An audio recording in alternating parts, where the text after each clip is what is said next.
एक मोठी बातमी आहे। शस्त्रसंधी होऊन सुद्धा पाकिस्तानकडनं मात्र शस्त्रसंधीचं पुन्हा एकदा उल्लंघन झालंय।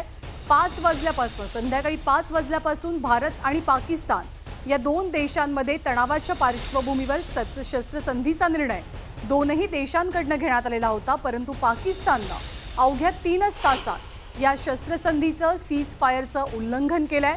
पाकिस्तान सध्या गोळीबार करतोय आणि याच गोळीबाराला बीएसएफच्या जवानांनी सुद्धा चोख प्रत्युत्तर दिलंय। जम्मूमधल्या अनेक परिसरात पाकिस्तानकडनं गोळीबार होत असल्याची माहिती आहे। प्रशांत लीला रामदास आपल्या सोबत आहेत। प्रशांत, काय आहे सध्याची परिस्थिती? अखनूर, सुंदरबनी, राजौरी, सांबा सेक्टर, जम्मू या सगळ्या भागांमध्ये पाकिस्तानच्या दिशेने जोरदार गोळीबारी केली जात आहे। जोरदार आवाज देखील येत आहे।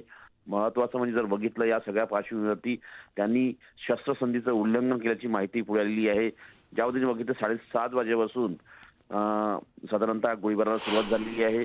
बीएसएफच्या सूत्रांनी दिली की अजून कुठलाही मोठा इन्सिडेंट इथे घडलेला नाही आहे, पण गोळीबाराला सुरू झाली आहे। शस्त्रसंधीचं उल्लंघन केलं आहे। त्यामुळे या संदर्भात आता जर बघावं लागेल की आता भारत सरकारच्या वतीनं काय निर्णय घेतला जातो किंवा भारतीय लष्कर याच्यावरती कसं उत्तर देतं हे पाहणं अतिशय महत्त्वाचं असेल।